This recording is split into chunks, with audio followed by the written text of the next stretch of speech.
Novel Kansa karya Cawica episode 24 Aura Dingin.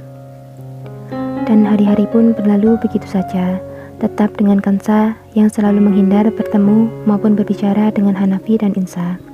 Kansa bahkan tak pernah lagi makan bersama dengan mereka. Dia lebih memilih makan sendiri di kamarnya, dengan alasan dia yang mual jika makan di meja makan. Itu hanya alasannya saja yang menghindari bertemu dengan kedua orang tuanya. Persiapan pernikahan pun sudah rampung, tinggal menunggu hari di mana pesta meriah itu digelar.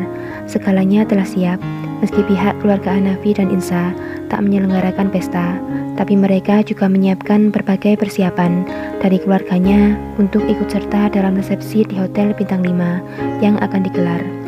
Hari ini tepat 4 hari sebelum pesta pernikahan itu digelar. Malam itu, Kansa baru saja selesai bertelepon dengan Zidan, sekedar membahas tentang pesta pernikahan dan berbasa-basi sebelum mereka berdua tertidur. Ponsel pun dia letakkan di meja di samping kamar tidur.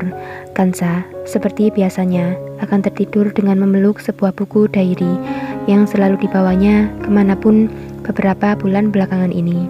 Buku itu adalah buku yang paling dia jaga dan selalu dia lihat setiap hari, selalu ada di pelukannya setiap dia tertidur. Malam itu Kansa mencari keberadaan buku diary di bawah bantal, tempat terakhir dia menaruhnya sebelum dia mandi tadi sore. Dicarinya di bawah kedua bantalnya, dia di bawah spray dan seluruh tempat tidur, tapi dia sama sekali tak menemukannya. Kemana buku itu?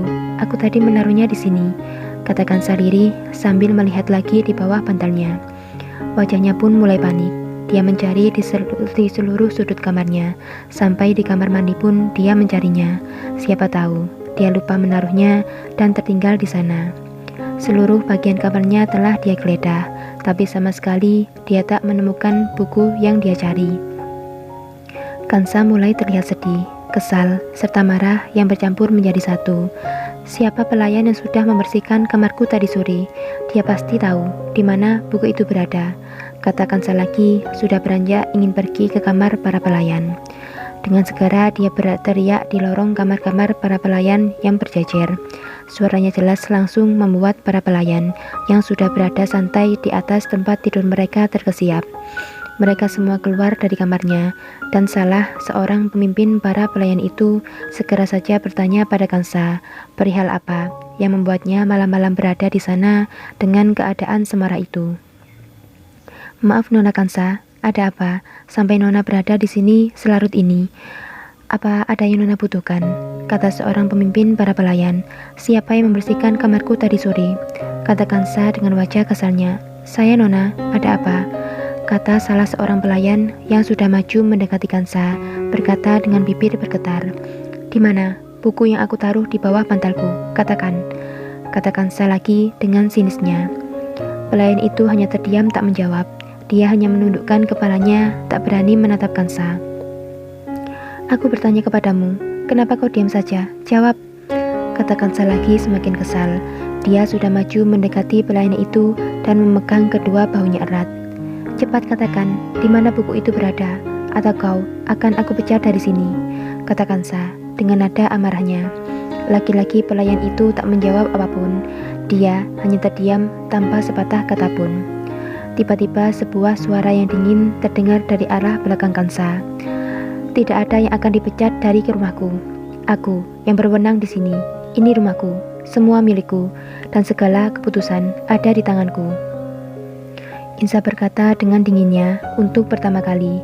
Bahkan para pelayan maupun Kansa sama sekali tak pernah mendengar nada suara Insa yang seperti itu. Selama ini, Insa terkenal mempunyai kepribadian yang lembut, penyayang, dan selalu baik kepada siapapun. Suaranya sekarang mampu membuat suasana seketika menjadi mencekam, bahkan lebih menakutkan daripada kemarahan yang baru saja diluapkan Kansa. Kansa hanya memandang Insa dengan heran, terkejut karena ada suara dingin yang baru saja dia dengar dari seorang ibu yang selalu tersenyum kepadanya. Sekarang berubah menjadi sosok yang arogan dan dingin. Ibu, kata Kansa dengan nada terbata, terkaget dengan apa yang baru saja didengarnya. Semua pelayan masuk ke dalam kamar masing-masing. kata Insa lagi dengan tegas dan dingin, menatap ke setiap mata pelayan yang memandangnya. Tapi ibu, aku belum selesai dengan urusanku, kata Kansa, memandang Insa, lalu sedetik kemudian memandang ke arah pelayan yang masih dipegang erat oleh tangannya. Kau diam di sini, sebelum kau menjawab di mana buku yang kucari, kata Kansa kepada pelayan yang sedang dicengkramnya. Apa ini buku yang kau cari? Kata Insa sambil memperlihatkan buku diary di tangannya. Seketika Kansa menoleh dan terbelalak melihat buku yang dia cari berada di tangan Insa. Ibu, kenapa itu bisa ada di tangan ibu? Tak menghiraukan perkataan Kansa, Insa menyuruh sang pelayan yang masih berada di depan Kansa untuk pergi. Kau masuk ke dalam kamarmu sekarang. Hei, tunggu, aku belum selesai denganmu. Jangan-jangan kau yang memberikan buku itu pada ibu Insa kan? Berhenti melangkah, atau aku sendiri yang akan mengantarmu pulang hari ini juga, kata Kansa dengan nada marah kepada pelayan itu yang mulai meninggalkannya.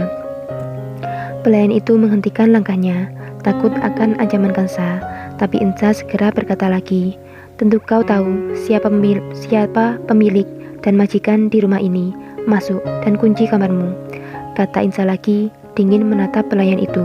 Dengan segera, pelayan itu masuk dan mengunci kamarnya.